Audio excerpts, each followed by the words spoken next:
Baik, saya Rizky Dariza dan saya akan melanjutkan presentasi. Perkenalan, Thailand adalah negara agraris. Kantor Ekonomi Pertanian Kementerian Pertanian menyatakan bahwa pada tahun 2011, total nilai ekspor Thailand adalah 6.882,642 juta baht atau 229,421 juta US dollar dengan 1.447,716 juta baht atau 48,257 juta US dollar untuk produk pertanian karena globalisasi perdagangan produk pertanian yang meningkat. Rantai pasokannya pun menjadi semakin rumit. Penelitian ini akan mempelajari hambatan atau faktor risiko dalam rantai pasok dan mendapatkan panduan mitigasi risiko berdasarkan proses manajemen risiko. Lanjut. Tinjauan pusaka. Risiko. Manut dan Metzger mendefinisikan ketidakpastian sebagai peristiwa yang sulit diprediksi.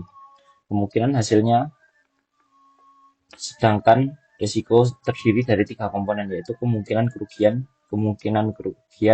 yang mungkin terjadi, dan pentingnya akibat kerugian tersebut.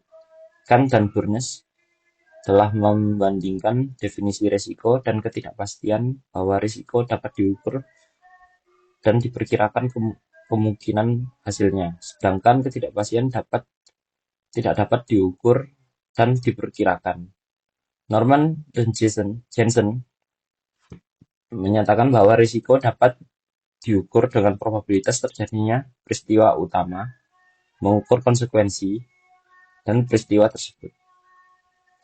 Kita lanjut. Manajemen risiko rantai pasok.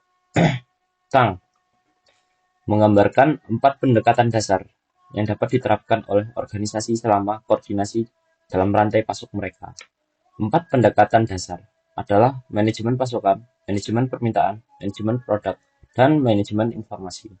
Mengingat keseluruhan rantai pasokan, mulai dari pasokan hingga pengiriman produk untuk memenuhi permintaan konsumen akhir, terdapat sejumlah risiko di sepanjang rantai tersebut.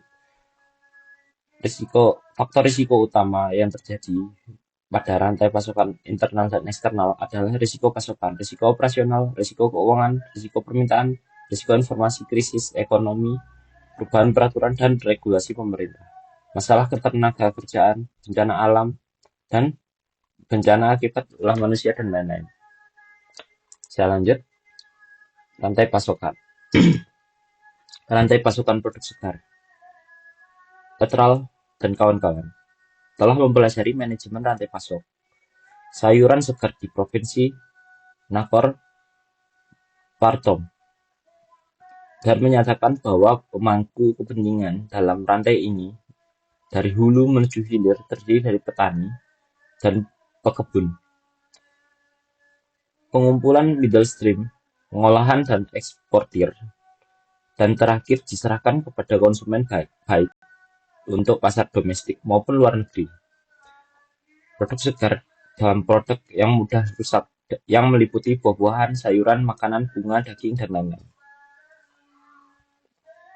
Oke, saya lanjut.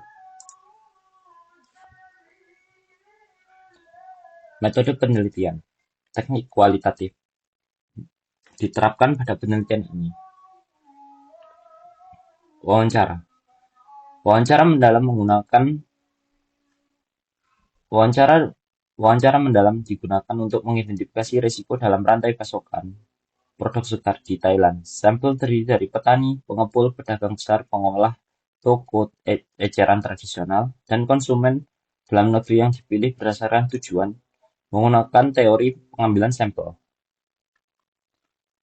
Saya lanjut.